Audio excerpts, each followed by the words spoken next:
Welcome to the Manitoba Grazing Club YouTube channel. My name's Michael Thiele, Grazing Club Coordinator. I'm back with Dr. Fred Provenza for our sixth and final webinar. And we've just been talking about the whole journey we've been on with our series of webinars and how much we've enjoyed doing this. So today we're going to wrap it up. So Dr. Provenza is Professor Emeritus, Department of Wildland Resources, Utah State University. And Fred spent a lifetime understanding and researching interactions of animals and landscapes. And I'm just going to mention again a couple of books that, or books and papers that he's written. I'd say, please, if you watch these webinars and you're interested, pick up his book, Nourishment, What Animals Can Teach Us About Rediscovering Our Nutritional Wisdom. But, I'd say it's about much more than that. It's, deep meditation on plants and animals and landscapes and philosophy and spirituality and, and Fred's own journey through his life. So it's a wonderful book.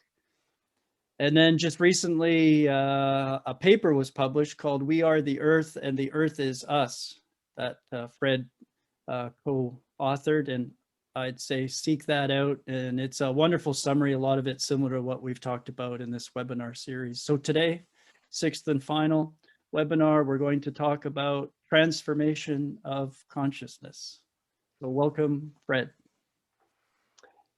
Thank you, Michael. It's been a wonderful 6 weeks for me, as we were saying, from the bottom of my heart. I mean that. It's just been good for my soul doing this each week. And as we talked, we've in a way we've been talking about the wisdom of the body of all creatures, I guess, and we've done that. We started out talking about the only constant and the idea of change and how systems are constantly changing ecologically, economically, socially. And so the importance to try to develop philosophies that embrace change. And then we went on to talk about let feed be thy medicine and food be our medicine. And we were talking about, how plant diversity influences the health of soil, influences the health of creatures below ground and above ground, including livestock. And then we human beings as well. Then we went on last week to talk about how those systems have been hijacked. And as you and I have said throughout, we aren't ever trying to point the fingers as though, blaming people and this and that, but just more by way of reflection. And today we want to talk about this idea of transformation of consciousness.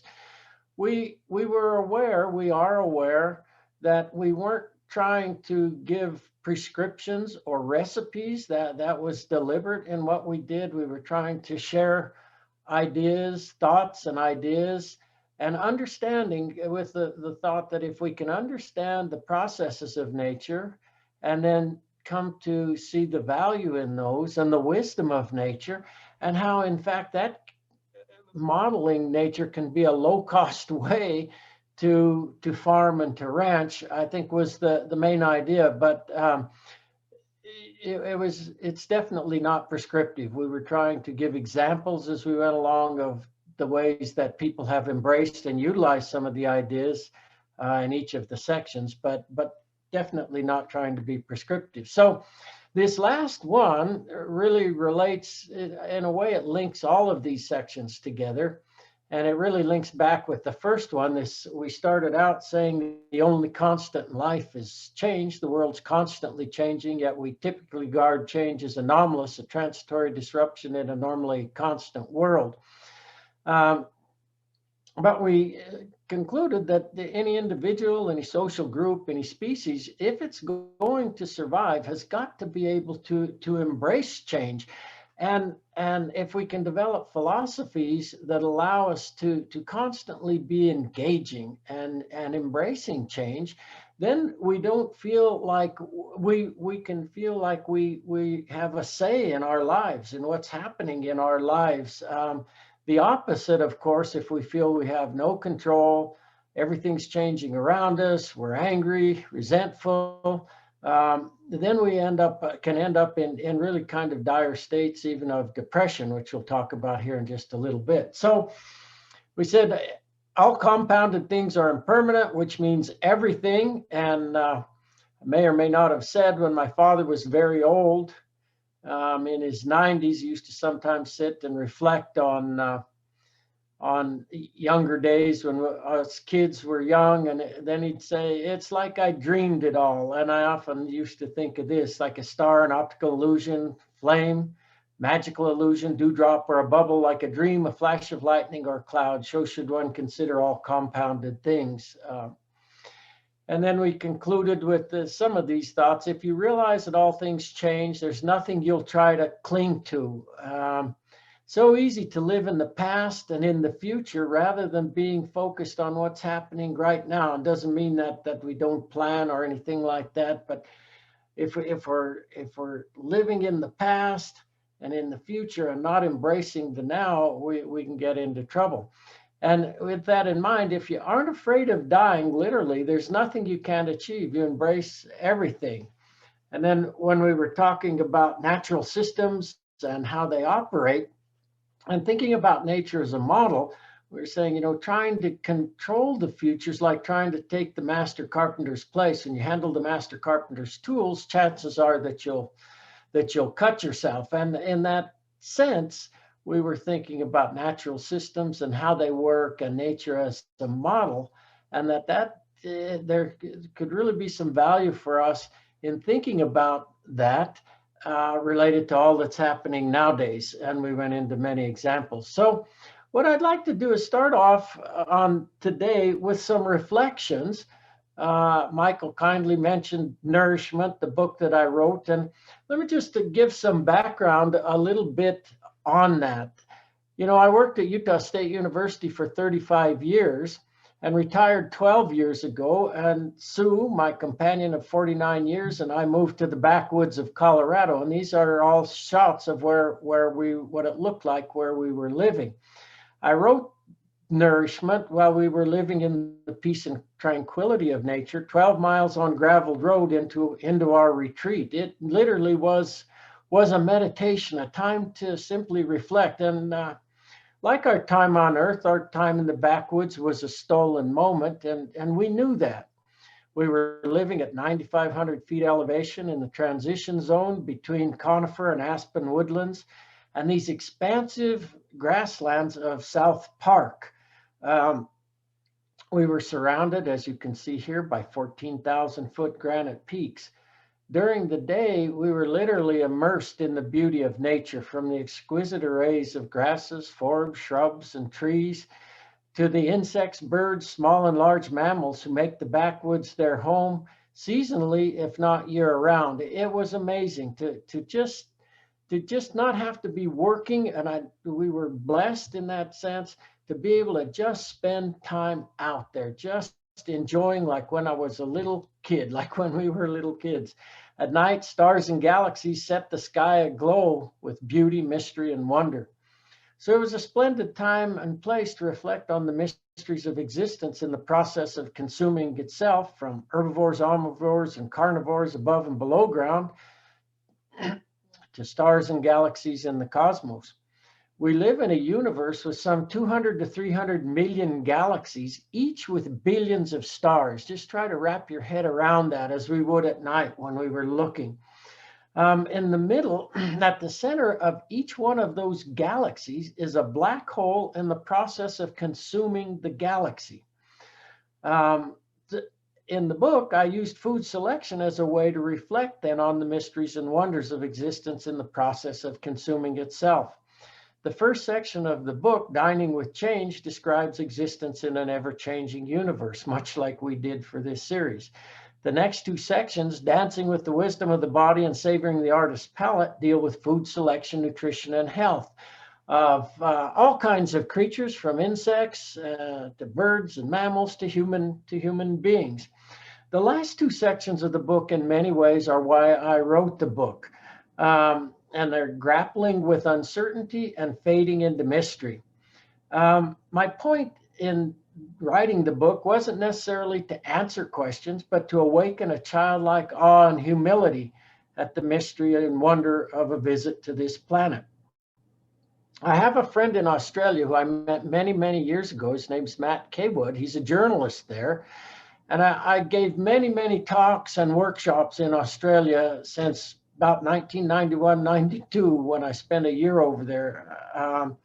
And Matt was going along on some of those, writing summaries of the workshops.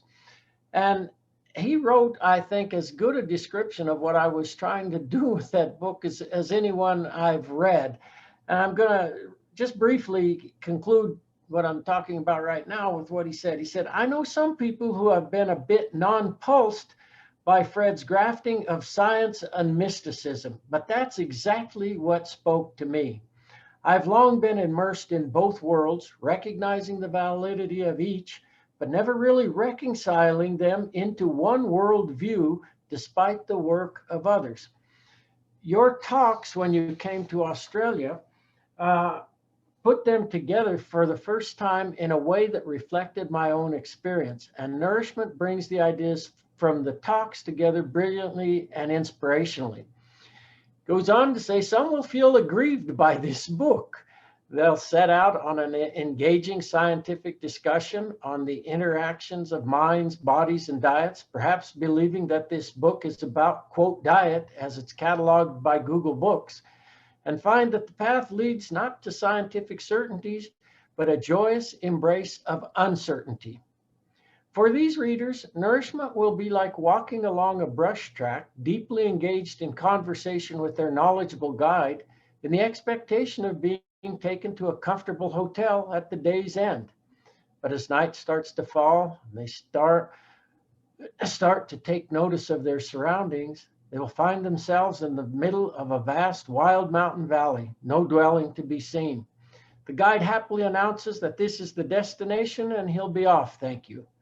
Others will welcome the emptiness. Like their guide, they might intuit that emptiness, offering no foothold for interpretations of the past or expectations for the future, is all possibility.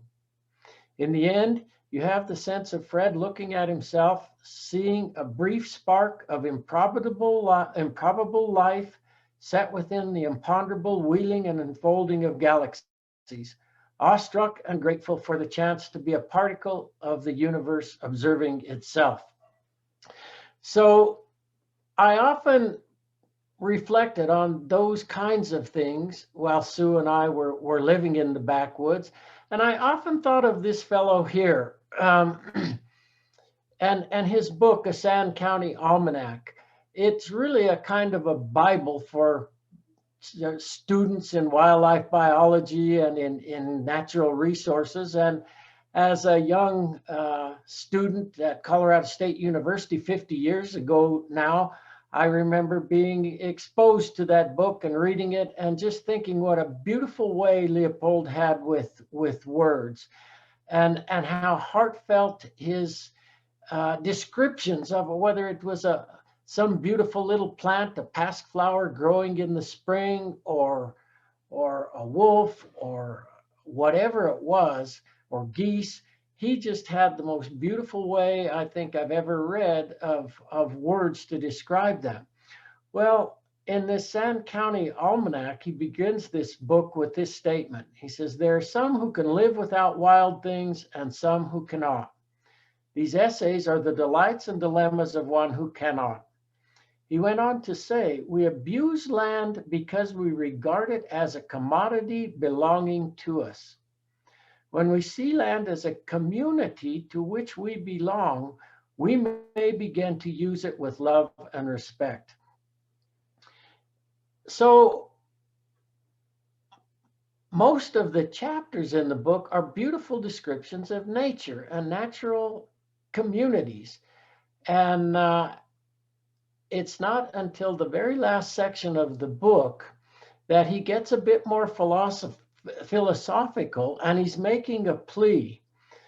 His book, in that sense, was a fervent account of how our growing detachment from nature was wreaking havoc on the natural communities we inhabit. Yet despite his eloquent pleas, the changes fossil fuel-based mechanized humans has fashioned since his death, which was nearly 75 years ago now, are nothing short of breathtaking. But in fact, that's not new. We think that we're the only ones that did that. When you read the accounts of archaeologists and so forth, you learn that this has happened everywhere humans have gone on planet Earth over the past 50,000 years. I was reading an interesting article by some physicists, and it was following up on the work of a fellow named Frank Drake, who I don't know anything about, a physicist who was looking back many, many years ago, 50 years maybe, time doesn't matter here. He was putting out ideas and models about life in the Milky Way galaxy, and about when life would be most likely to have occurred based on suns and planets like this planet Earth, and then making projections. And this article was an update, a very short update, and it was talking about that undoubtedly there have been many planets like planet Earth that are now extinct, and they were reflecting on life like human beings and the havoc that they could actually wreak on landscapes. Anyway, it's an interesting article. But 12,000 years before Leopold's visit to Earth, changing climates and Aboriginal overkill led to the extinction of 40 species of mammals in North America. We're now participating in the 6th mass extinction on this planet. And for the first time in 200,000 years, human beings could well be on the brink of extinction ourselves, depending on what accounts you're following. It seems to me that we are, in a very real sense, seemingly inexorably being consumed by changes we've wrought and consequences we didn't foresee. The manifest ever in the process of consuming itself. But what seems to us to be births and deaths is ever-changing dance of transformation of energy into matter into energy. And while the unconscious, unmanifest consciousness that underlies it all along is never changing. So I'm not so young anymore. I'm not ancient, but I'm not so young. And I reflect a lot on these kind of things. And I think about this man here, Arthur Schopenhauer. And he wrote an essay many years ago titled On an Inherent Intention in the Fate of the Individual. And he begins by pointing out that when we've reached an advanced age and we look back over our life, it can seem to have had a consistent order and plan, as though composed by some novelist. Events that when they'd occurred seemed accidental and of little moment turn out in retrospect to have been indispensable factors in the composition of a consistent plot.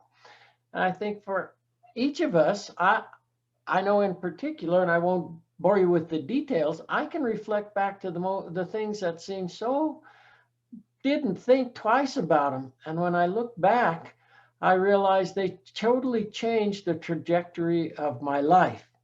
So Schopenhauer asks then, who composed the plot to this novel of each one of our lives?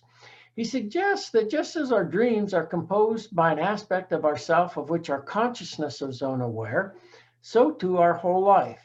And just as people whom we will have met, apparently by mere chance, became leading agents in the structuring of our life, so too we will have served unknowingly as agents, giving meaning to the lives of others. The whole thing gears together like one grand symphony, with everything unconsciously structuring everything else.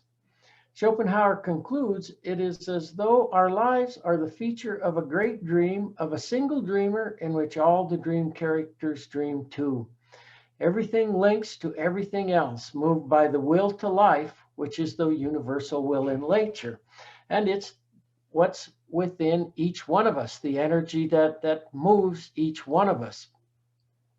Many years ago now, I think probably 20 years, maybe wrong, I came across this book by Poe Bronson titled, "What Should I Do with My Life? The True Story of People Who Answered the Ultimate Question." He begins the book by pointing out that we are all writing the story of our life. We want to know what it's about. What are the themes? Which ones are on the rise? We want to know where we're headed, not to spoil our own ending by ruining the surprise, but to ensure that when the end comes, it won't have been shallow. We will have done something. We will not have squandered our visit to Earth. Bronson began his book when he hit a low point in his life. Television show that he'd been writing for was canceled. Magazines he wrote for thinning their pages. His book editor had quit to pursue theater and film. He was out of work. He had a baby on the way, his first, and he was worried how to be a good father, how to make money to support my family, how to keep going as a writer. So looking for guidance and courage at this crossroad, he became intrigued by people who had unearthed their true calling, or at least those who were willing to try, those who overcame the seduction of money, power, and prestige, those who broke away from the chorus to learn the sound of their own voice. So he hit the road and he started to interview people. He heard some 900 stories from people of diverse ages and backgrounds. He had no credentials, obviously, as a counselor or as an academic. He approached these people merely as one of them. He says the events of his life had shredded any theories he had about how to address the question, what should I do with my life? He'd been humbled into admitting that he knew nothing. As he hit the road, he was continuously humbled by what some of these people had endured and the wisdom they radiated. He learned that it was the hard times that caused people to change the course of their life. In the good times, they frequently talked about change, but the hard times forced them to overcome doubts that normally gave them pause. He says, in the end, these people spoke of fulfillment, not happiness. They often found fulfillment in living up to their moral responsibility to society, in finding some way to feel they were helping others or at least genuinely connected with others. And even though they were pursuing what they personally needed, they were learning selflessness. 2 years ago, I gave a talk at a conference in Albuquerque, New Mexico, sponsored by the Quivira Coalition. And what occurred during that conference simply reinforced what I had been reading in many different either popular outlets or scientific papers or in op-eds that were written by farmers and ranchers, actually. And at this conference, one of the sessions, keynotes, they had 2 psychologists there talking about depression, suicide, issues that many people in rural communities are facing nowadays. And I was not surprised, although it was stunning to see when they asked, and by the way, they gave 2 fabulous presentations, 2 really, really fabulous presentations. But they asked right up front, they said, how many of you have been depressed or know people who are depressed at the moment? And virtually every hand in that room went up. So it reflected the state of people's mental state in these rural areas. And if you've read either of these books, Dirt to Soil, One Family's Journey into Regenerative Agriculture by Gabe Brown, Gabe talks about that this is what happened. The hard times. It was the hard times that forced Gabe and his family to change, to transform. In Call of the Reed Warbler, and The New Agriculture, A New Earth by Charlie Massey, who's a good friend of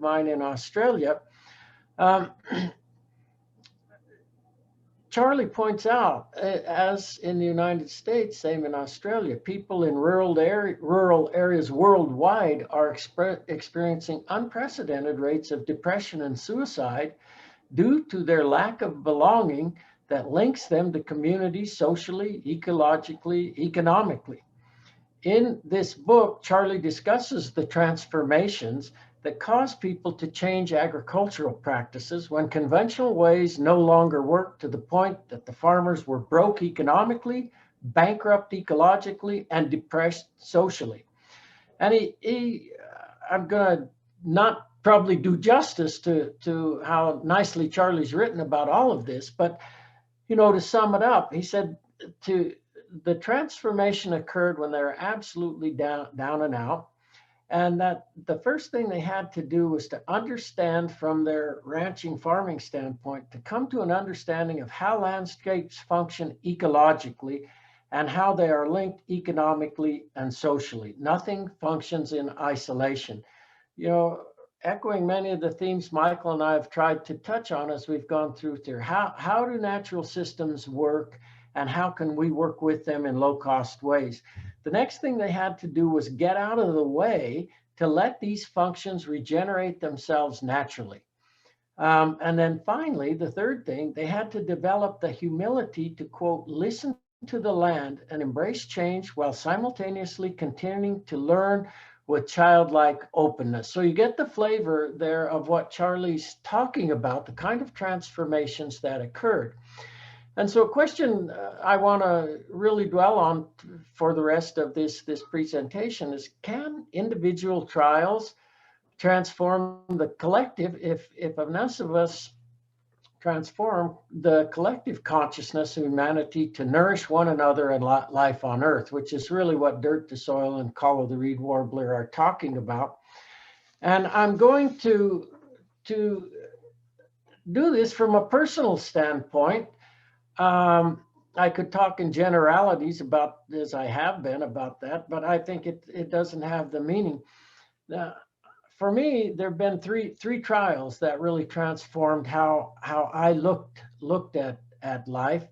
And in saying what I'm going to say, I often think, I realize that the trials that I've had are absolutely nothing compared to the trials that some people I know have had. So I'm not trying to hold myself up as some kind of a martyr or anything special.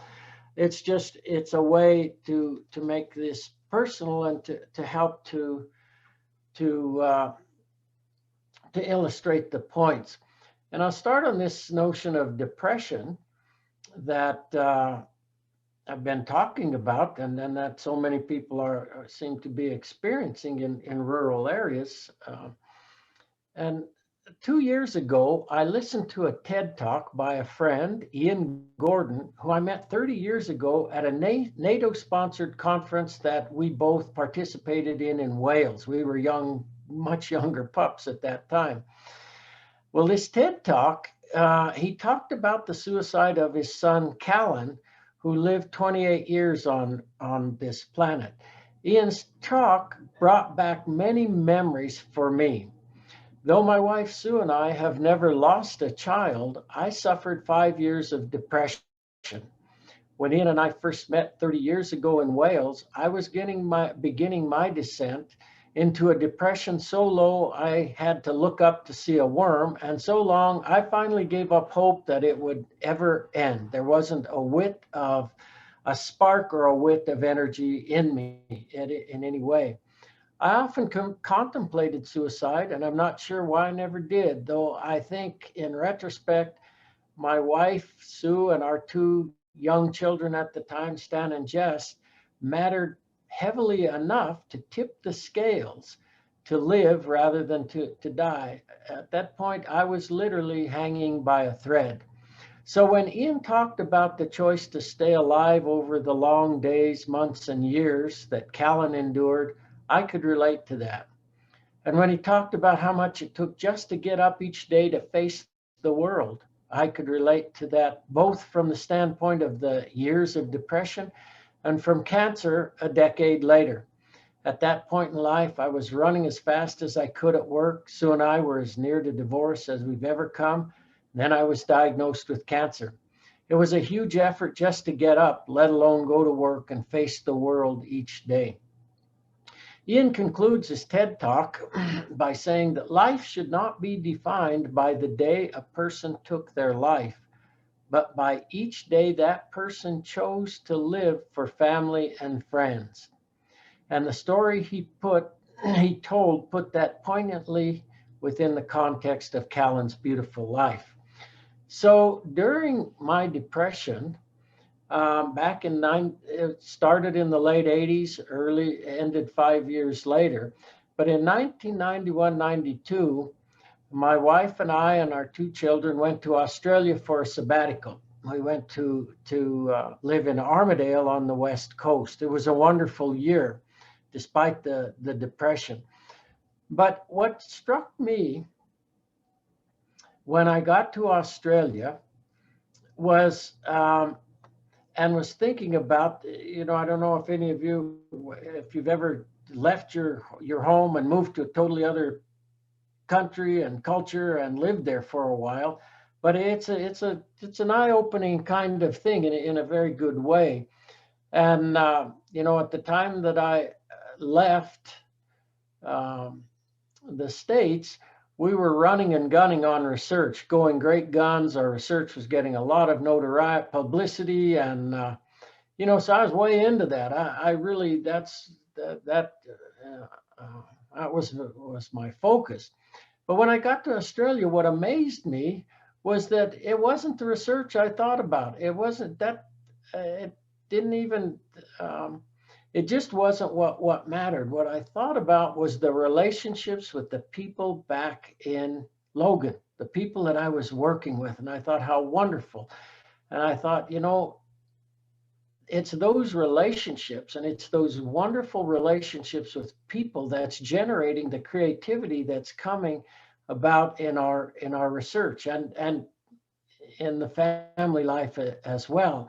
And so I never, from that moment on, I was struck by the power of relationships and how critical that is to build loving, nurturing kind of relationships with one another. And then, as we've talked in this series, with the landscapes we inhabit. And we had this book, Sue and I, by Lawrence Leshan, How to Meditate. And he's, in words, captured that so beautifully. He said, the meaning and validity of our lives are given by that part of us that relates to the world of the one, the at oneness with everything.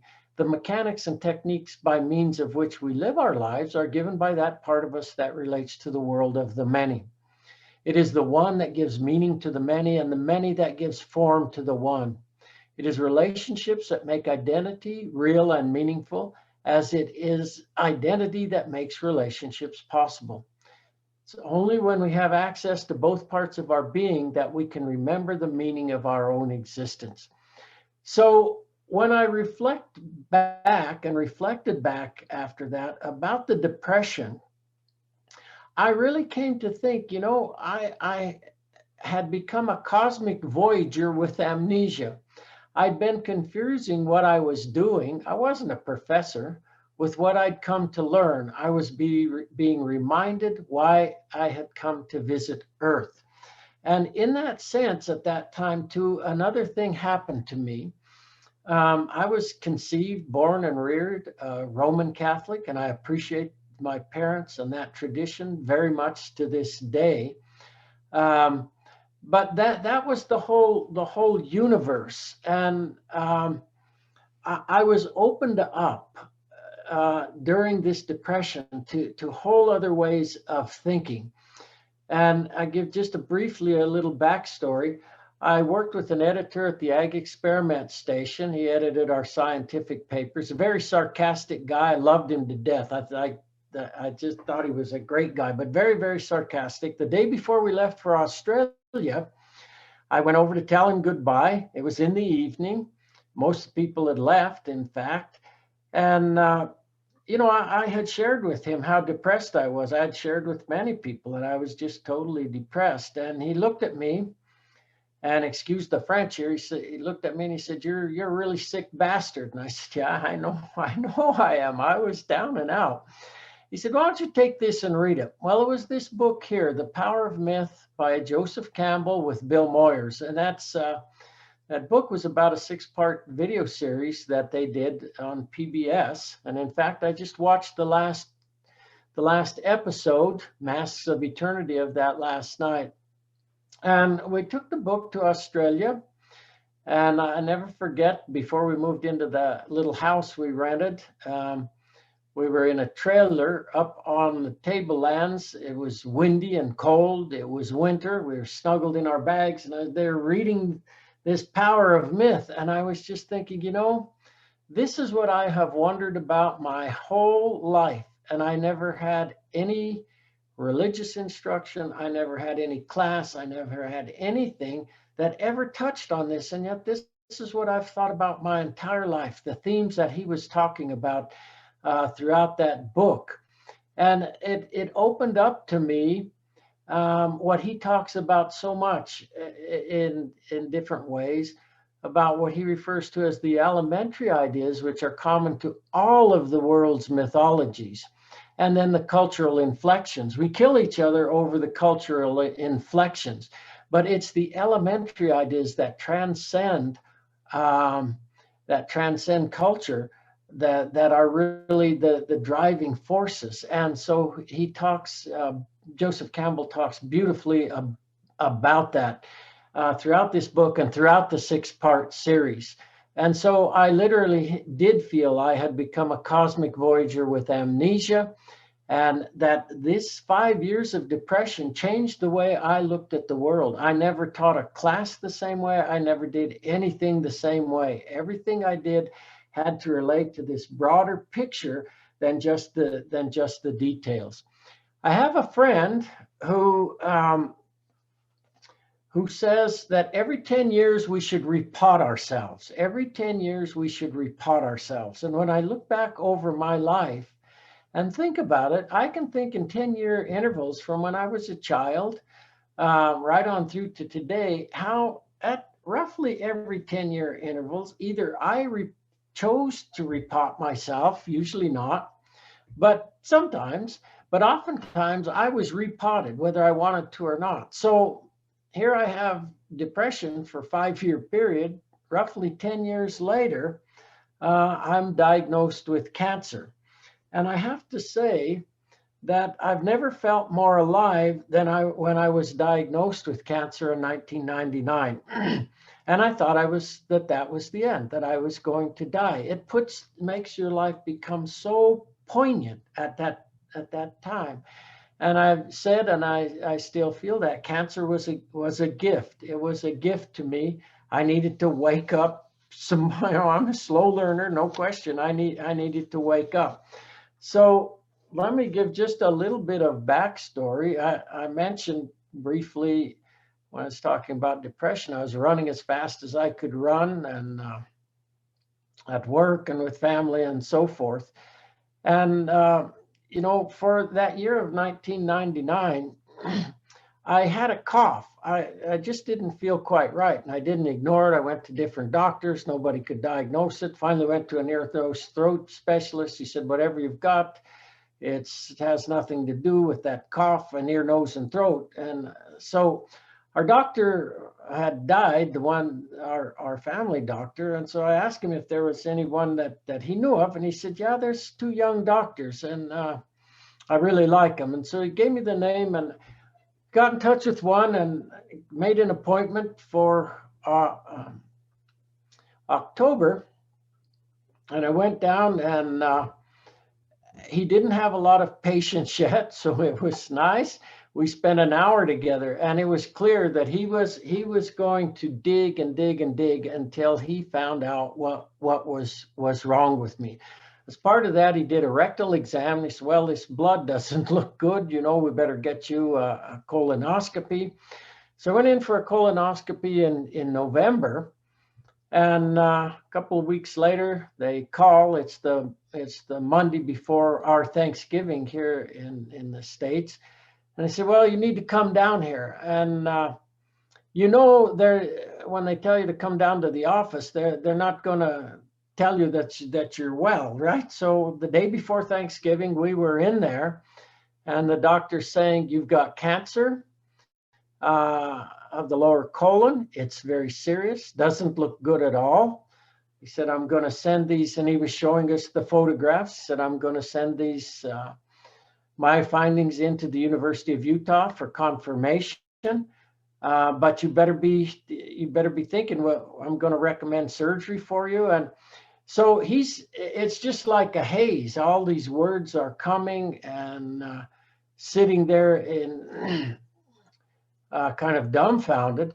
But here's the point I want to make. I'm sitting there thinking, and if you've ever had those times where you're happy you didn't say what you were thinking, this was one of them.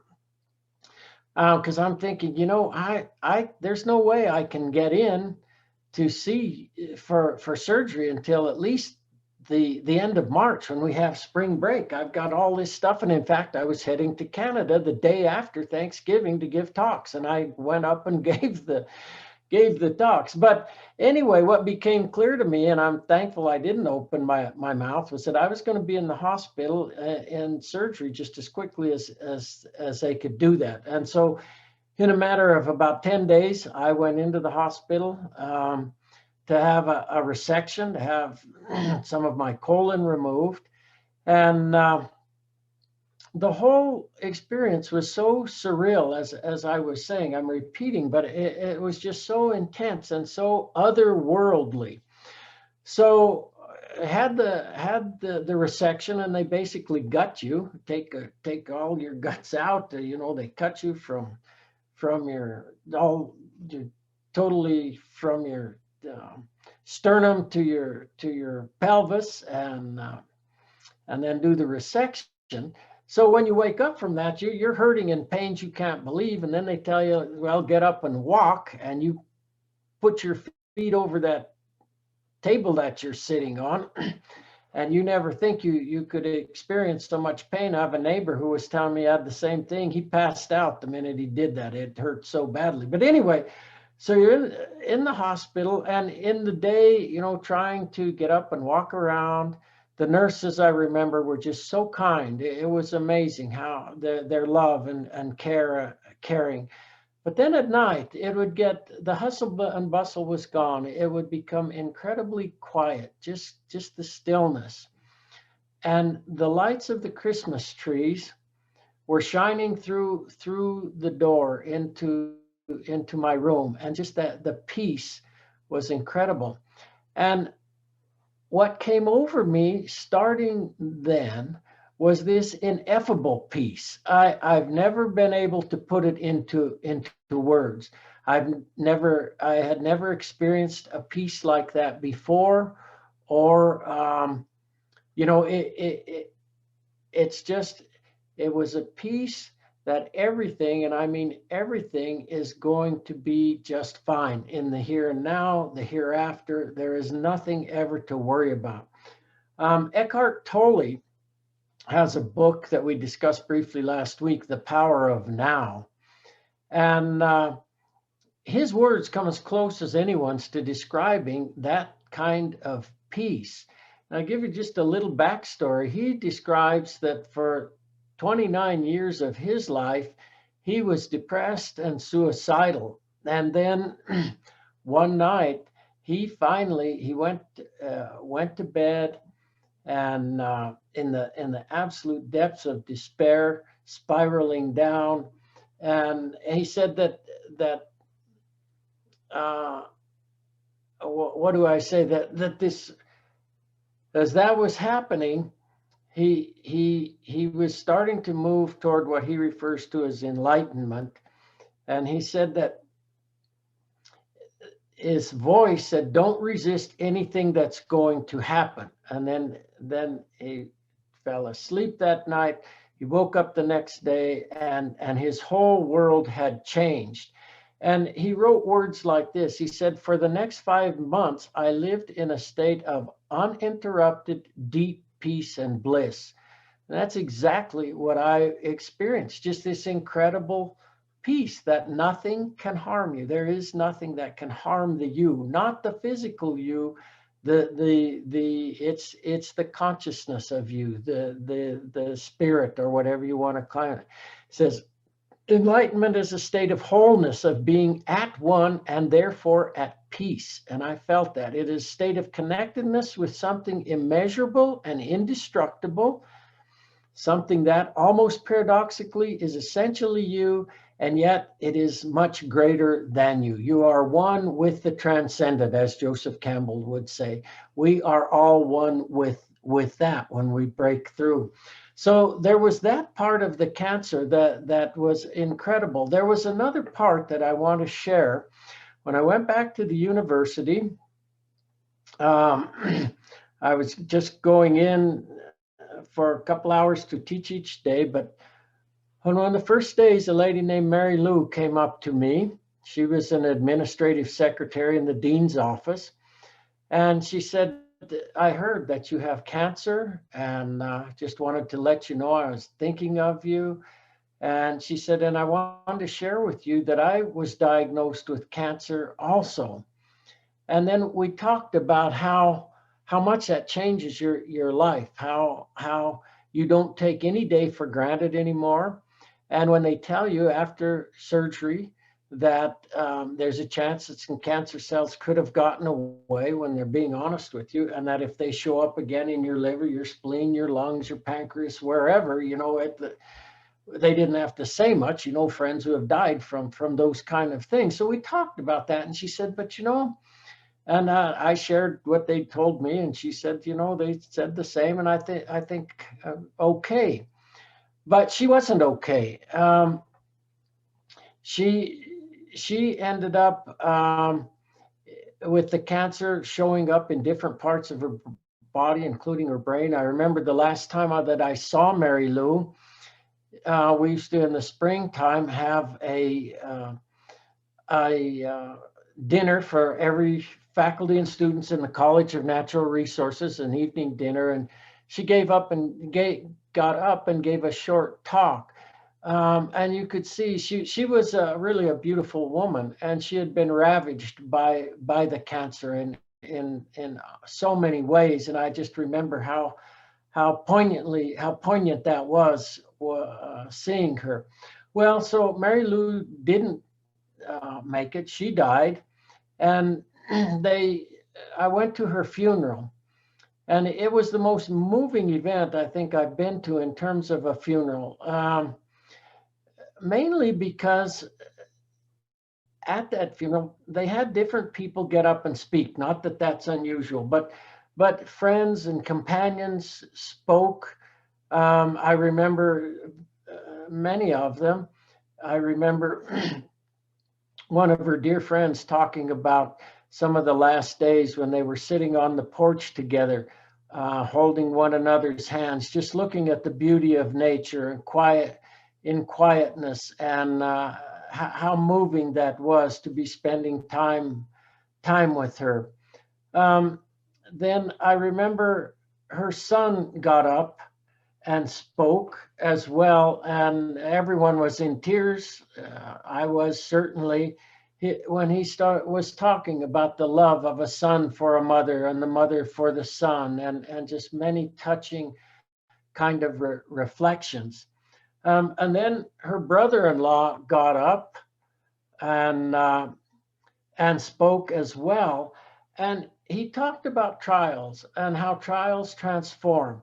And to do that, he talked about the metamorphosis of a butterfly, from the cocoon through to the butterfly.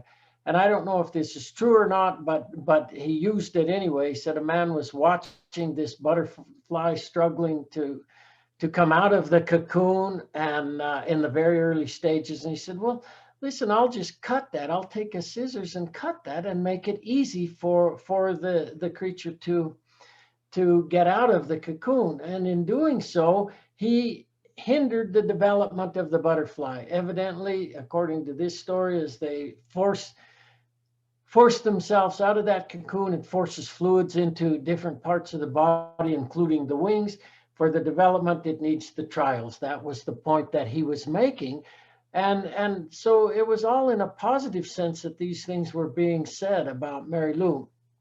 Um, and I wondered as we were sitting there, is her husband going to get up and talk? And sure enough, at the last he did. It was very short and it was very moving. He said, first, he thanked everyone for coming. And then he said, you know, since this began, Mary Lou and I and our family have experienced every human emotion that you can, from anger and resentment to fear to, you know, just you name the emotion, they had experienced it. But he said, you needn't feel bad for us. He said, by the end, by the time that Mary Lou died, there was only one emotion left in all of us, and that was love. And I think in the cancer, over and over again during that time, in my mind was this idea: teach me to love, teach me to love, teach me to love. And throughout all of that, I was being reminded of the power of love and compassion. You know, all beings on earth, we're all family. Not only the humans, but we and all of the creatures on this planet are our family. And I often thought life is the stage upon which the challenge to learn to love one another plays out, no matter one's vocation. The last kind of challenge or trial that I want to talk about, in kind of summing this up, has to do with letting go. So depression and cancer, I didn't raise my hand and volunteer and say, yeah, I'll sign up for that.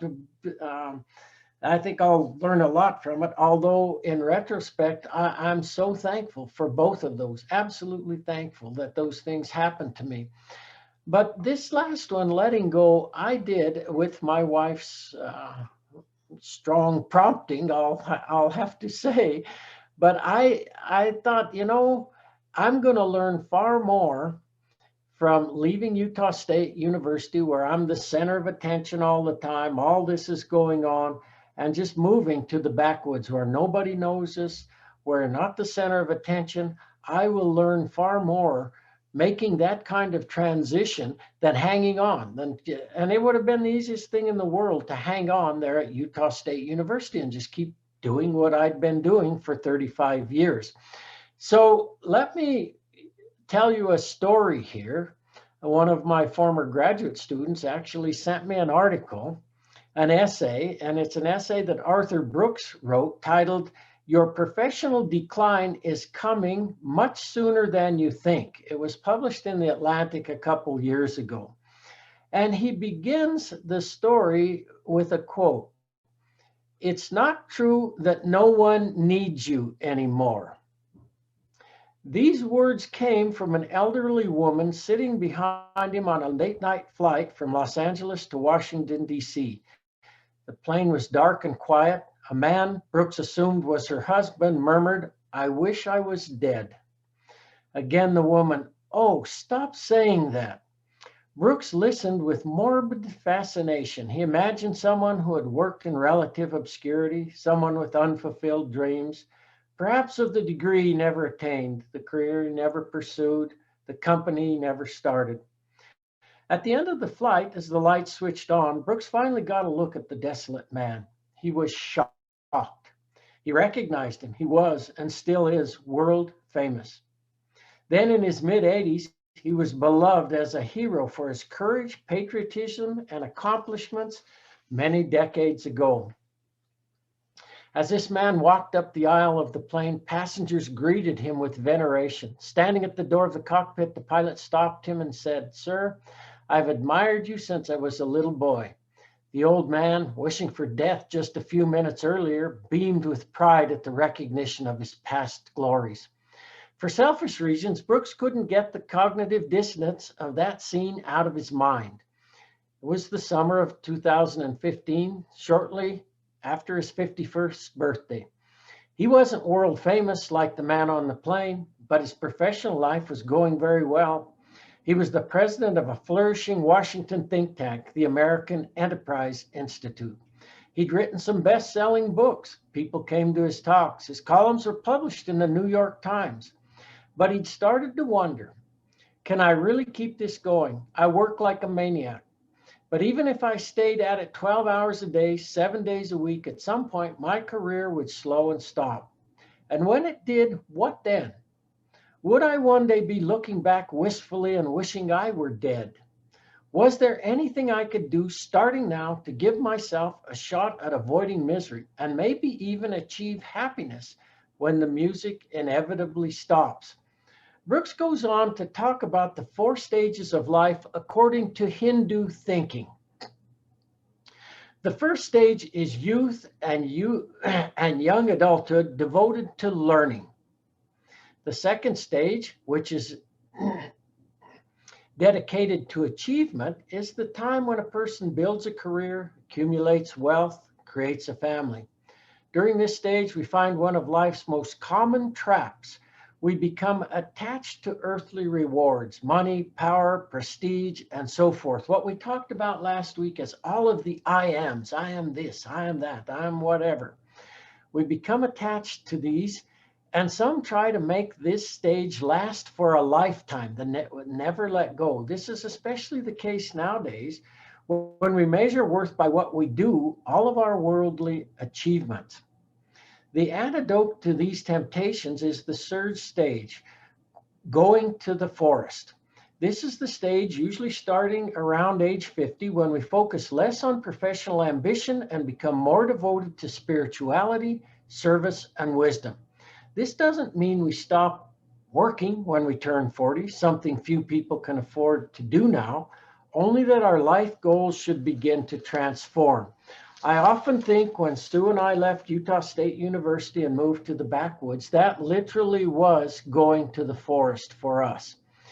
This third stage is a time for study and training in preparation for the last stage of life, which should be dedicated to gaining the fruits of enlightenment. For me personally, I feel that that's the stage where I'm wanting to go and to move into in a very solid way now. Even if sitting in a cave at age 75 isn't your ambition, the point should still be clear. As we age, we should resist the allure of success and focus on transcendentally important matters related to our imminent exodus from this planet. Returning to the famous man on the plane, he failed to leave stage 2. He was addicted to the rewards of the world. His self-worth was still anchored in the memories of professional successes many years earlier. His ongoing recognition purely an offshoot of his by now long-lost skills. Any glory today was a mere shadow of his past glories. Meanwhile, he'd completely skipped the spiritual development of stage 3 and was now missing out on the bliss of stage 4. Last week, we talked about what can happen in that stage, or perhaps at any time, actually, when we talked about the power of now. And totally saying the word enlightenment conjures up an idea of some superhuman accomplishment, but it's simply your natural state of felt at oneness with being. It's a state of connectedness with something immeasurable and indestructible, something that almost paradoxically is essentially you and yet much greater than you, as we were saying. It's finding your true nature beyond name and form. And that can certainly happen at any time. But these last 2 stages are a wonderful chance for us to move to the forest and then to enlightenment. And I often think now the trials that we're facing ecologically, economically, socially, as peoples around the globe, could transform consciousness in ways that recreate our relationship with one another and life on Earth. Indeed, insufferable trials are likely the only way that humanity is going to change at this point. We talked about in the first section this book, Immoderate Greatness, and Why Civilizations Fail, and pointed out that human civilizations typically survive for only 10 generations, roughly 250 years, as they evolved through these 5 stages from pioneers, commerce, affluence, intellect, and decadence. We reflected on that. We didn't talk about, though, empires like the Roman Empire lasted roughly 1,000 years, or some of the Chinese dynasties. The Chinese Empire lasted under a succession of dynasties for over 2,000 years. As Houston Smith points out in his book on the world's religions, if we multiply the number of years the Chinese Empire lasted by the number of people embraced in an average year, it emerges as the most impressive social institution ever devised by human beings. That's quite interesting to think about that, and to think about, well, how did they do that? How did they pull that off? And Confucius was a really important facet of that. His proposal for society was based on the need to merge tradition and change. Well, like we've been talking here, we've got these traditions we value, but everything's changing. So how do you merge those?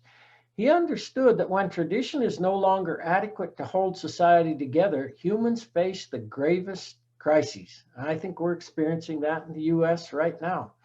Only by linking what people know and are accustomed to with the unknown will a new vision be largely accepted. At the same time, people must take an unflinchingly realistic account of developments that are rendering old ways untenable. World changes. You don't change, you're going to go out. Confucius' proposal is based then on deliberate tradition, which demands careful attention to moderate the individualism that can erode traditions dedicated to self-cultivation and secular ethics. So the Confucian goal is to become more fully human, a person who is ever trying to become better. The self is the center of this endeavor, but not in the sense of self-centered Western individualism. Rather, Confucius saw the individual as a node, the self as a node, not an entity unto itself. The self is a place where lives converge. Confucianism is grounded in the heart-mind interface that expands in concentric circles. They begin with oneself and spread from there to include successively one's family, one's face-to-face community, including the natural environment, one's nation, and finally, all of humanity. Confucius understood that in shifting the center of life from the self to the family, one transcends selfishness and egoism. The shift from family to community gets us beyond nepotism. The move from community to nation overcomes parochialism. And the move from nation to embrace all of humanity counters ethnocentrism and chauvinistic nationalism. It seems to me that these ideas of Confucius are as relevant, if not more so today than they ever were, with 8 billion people living on this tiny little orb. If we don't come to do, seems to me, what Confucius was espousing, I don't know if we'll make it as a species on this planet. So what will become of Homo sapiens? Obviously, no one knows the answer to that question. An individual, species, a universe, ever-changing verses in the language of I am. But at this moment on this planet, the question isn't if life will continue in the Garden of Eden. Of course it will. It has for eons. The question seems to me is if Homo sapiens will continue to live in this Garden of Eden. I often think of one of the quotes from Jesus related to this topic right here. The kingdom of God is spread on the earth, and men do not see. Open your eyes. It's here, right now. Can we continue as a species and as multiple other species embrace that and nourish that on this planet?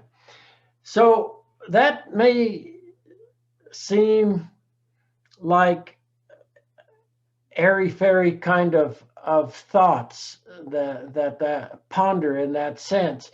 And I often think of this related to two people, Houston Smith and Joseph Campbell. Houston Smith says, all talk of social progress, of cleaning up the world, of creating the kingdom of heaven on earth, in short, all dreams of utopia are not just doomed to disappointment. They misjudge the world's purpose, which is not to rival paradise, but to provide a training ground for the human spirit. So there you have the Hindu view of this. Joseph Campbell says, when we talk about settling the world's problems, we're barking up the wrong tree. The world is perfect. It's a mess. It's always been a mess. We're not going to change it. Our job is to straighten out our own lives. It seems to me, in that sense, the challenges we face in addressing the, quote, critical issues have little to do with the issues per se, and everything then to heal the divides that polarize and isolate us. The irony is working together to transcend the boundaries we create is addressing the really big issue. If we can do that, seems to me we can come together as a species to nurture one another and life on this planet. So we have a choice, each one of us then, to go back to what Joseph Campbell said, we have a choice, an eye for an eye, or tooth for a tooth, or love your enemies. Do we want blind, toothless people, or do we want to nurture one another and life on earth?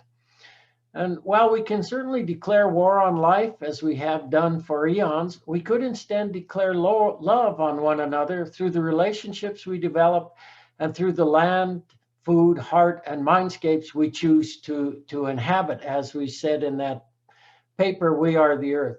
So I want to end on this note here. And many, many years ago, I was reading in a book that we talked about earlier, The Fifth Discipline, The Art and Science of the Learning Organization. And Peter Senge was talking about boundaries and making this wonderful quote, all boundaries are arbitrary, we invent them, and then ironically, we find ourselves trapped within them. And he concludes his book. The very last thing in the book is a discussion by an astronaut, Rusty Schweighart. And Rusty went into space back in the day when it was early on in the days of space and space exploration. And I want to read to you what he said about that. And I would note, and I've heard and read many accounts by astronauts, how the person who went up in that spaceship was not the same person who came down. There was a total transformation of consciousness going there and looking at this earth. And that's what I'll describe here. So in the summer of 1974, Rusty was asked to address a gathering on planetary culture on Long Island about his travels in space in 1969. He says, after considering many ways of sharing my experience, I realized I couldn't tell it as my story because it was our story. Realizing this, he decided to simply describe what it's like as if you and I, the listeners, are up there. So he says, up there you go round and round every hour and a half, time after time after time. You wake up in the morning, and just the way the track of your orbits go, you wake up over the Mideast, over North Africa. As you eat breakfast, you look out the window as you're going past, and there's the Mediterranean area, Greece, Rome, North Africa, the Sinai, the whole area. And you realize in a glance that you're seeing the cradle of civilization, and you think of all the history you can imagine looking at that scene. And you go down around across North Africa and out over the Indian Ocean and look up at that great subcontinent of India pointed down toward you as you go past it. And Ceylon off to the side, Burma, Southeast Asia, out over the Philippines and up across the monstrous Pacific Ocean, that vast body of water. You never realized how big that is before. And you finally come up across the coast of California and look for those friendly things, Los Angeles and Phoenix, on across El Paso. There's Houston, there's home. And you look, and sure enough, there's the Astrodome. And you identify with that. You know it. It's an attachment. And down across New Orleans, and then looking down to the south, and there's the whole peninsula of Florida laid out. and you go across the Atlantic Ocean and back across Africa. And the next thing you recognize in yourself is that you're identifying with North Africa. You look forward to that, you anticipate it, and there it is. That whole process begins to shift what it is you identify with. You begin to recognize your identity with the whole thing. You look down there and you can't imagine how many borders and boundaries you crossed again and again and again, and you don't even see them. At that wake up scene in the Mideast, you know there are hundreds of people killing each other over some imaginary line, and you can't even see it. From where you see it, the thing is whole, and it's so beautiful. And you wish you could take one from each side in hand and say, look at it from this perspective. Look at that. What's important? And so a little later on, your friend goes to the moon. And now they look back and see the Earth not as something big where he can see the beautiful details, but he sees the Earth as a small thing out there. And now that contrast between that bright blue and white Christmas tree ornament and that black sky, that infinite universe really comes through. The size of it, the significance of it, it becomes both things. It becomes so small and so fragile and such a precious little spot in the universe. And you realize that on that small spot is everything that means anything to you. All of history and music, poetry and art, war and death, birth and love, tears, joy, games, all of it is on that little spot out there, and you can cover it with your thumb.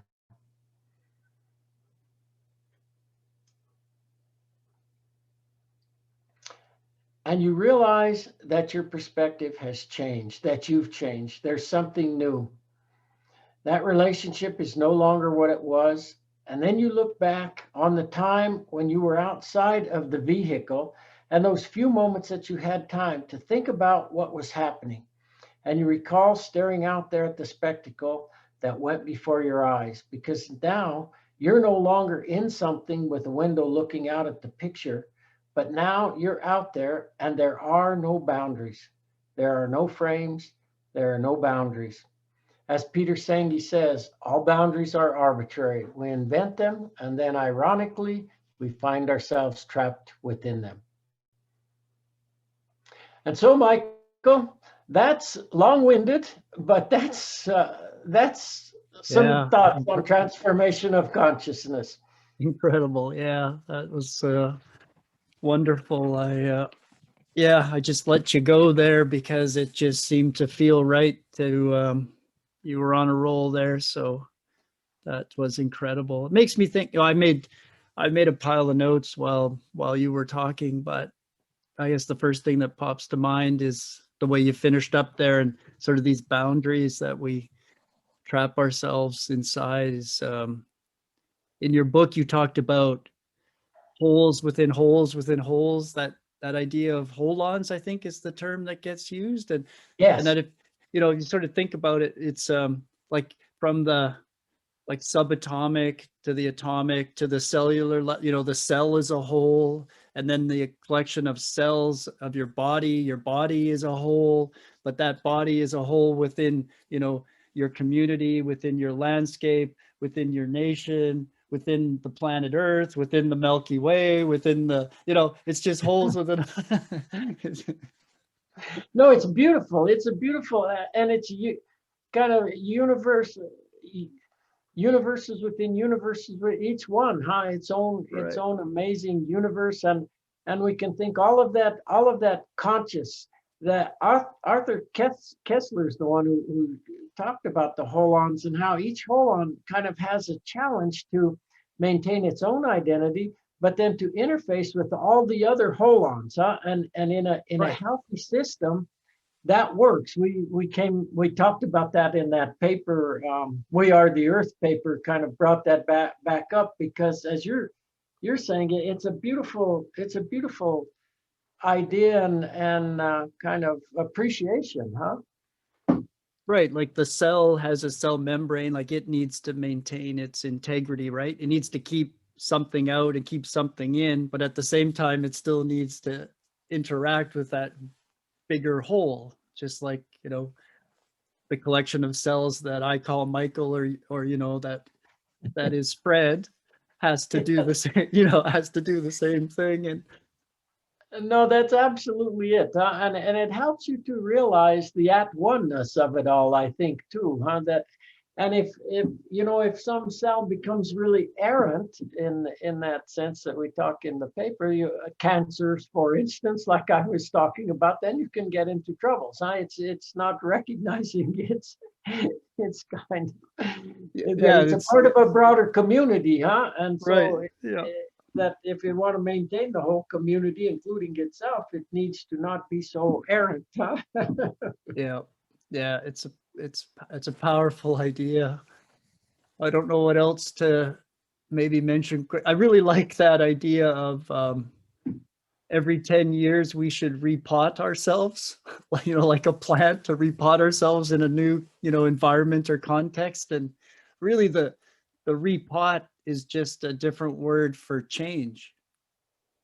Honest to goodness, and when I think back, and each person might do that, I've deliberately thought back, well, when I was born, and can't remember much that, but when I was 10 years old, 20, 30, 40, 50, 60, 70, what did happen? And did I get repotted or not? And it's been an interesting exercise just to kind of reflect on that. And boy, there's so much truth to that, huh? Keeps you from getting stale, keeps you challenging yourself and engaging yourself, and keeps the world interesting, huh? Like you say, embracing change, and not the worst situation. And you expressed that so well before we got on the air, I think, is when you feel when you can't let go of the past, and you're just trying to dig your heels in, and resisting everything around you.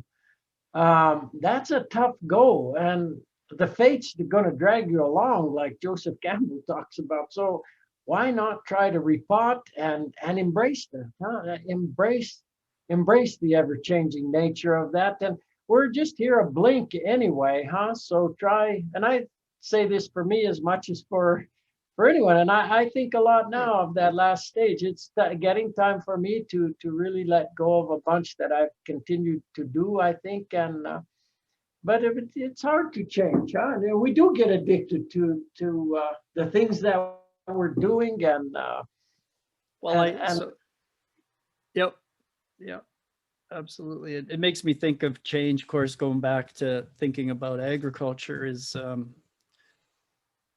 like what we have done in the past, say, 10,000 years, how we've modified landscapes and the changes we've made, simplifying systems is really a way to limit change, in the sense that, sort of control production to make it predictable, right? Because we fear that sort of, that inability to control the situation. And I also wrote down here, I like the words you use, that we need to grapple with uncertainty, right? Grappling with uncertainty may be the wiser path. Instead of just trying to control the whole thing, just admit there's a certain level of uncertainty and just kind of embrace it and deal with it and figure it out. Instead, we want to have that iron lock control over that ecosystem to produce food. And there's good reasons why we've tried to do that, because we maybe have had in our history times of where we're trying to just scratch out an existence was not easy. But there are consequences, right? And maybe the better path is to just embrace that uncertainty and see how that works out. I guess maybe I see that as part of our future with agriculture. yes, and certainly, and what you're saying doesn't mean that you just throw everything off and say, well, whatever. But No. that just at a fundamental level, to embrace that, and to embrace that we don't know very much. Probably we never really will know very much, and try to keep that childlike awe and humility, and and engage. We both talking about our puppies here before the Right. broadcast. Yeah. I look at ours here. He's in the moment, you know. He's Yeah. participating all the time, and you know, and everything is new to him. So everything is something to explore, to engage. And if you repot yourself every 10 years, it's you can keep that childlike. We Yeah. can all remember, I think, back to when we were children, and everything was just absolutely amazing. You know, everything, just the rapture of for me, everything, and especially wild creatures, you know, fish and mammals and birds. Oh my gosh, I was just enthralled by the natural world. It was just, and when we retired, moved to the backwoods, it was a time where I could kind of do that again, you know, let all of the busyness of the world and stuff go, and just that's where that contact with nature, whether it's growing gardens or out in nature or all of that, I think is so grounding and centering. It's the earth is our mother, huh? And we can get lots of nourishment from being around our mother, huh? Right. I think you've done a nice job that you mentioned childlike wonder. You've, I think, done well to kind of embrace that through your entire life and just sort of move from one area of inquiry to another. And now, you're thinking about like those four stages of progression that was it Confucius had there was that the Chinese sort of thought on that is like you're now progressing into considering other things than just being, you know, Professor Fred Provenza.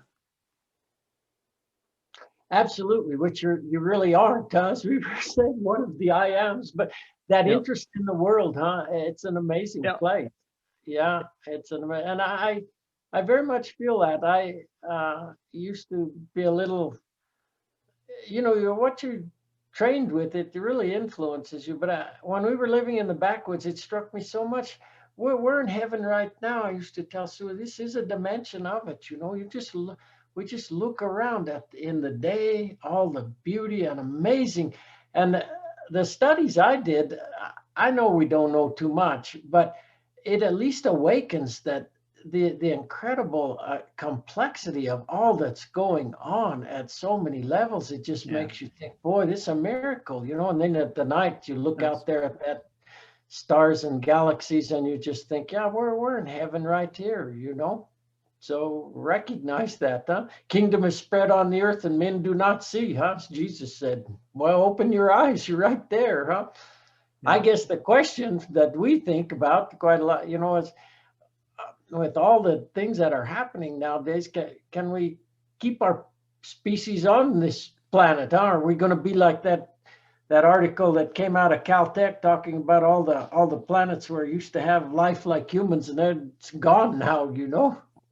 Well, right. It makes you realize, when you think about it from a like a wildlife ecology or conservation standpoint, is we're no different than any other creature. We need habitat just like and we almost sort of like somehow have forgotten that need, right? And our habitat is, of course, a much different and much more flexible, and like, our ability to adapt to different environments. That's probably one of our greatest skills, but still we need a habitat. And if that habitat is at risk, then we are at risk.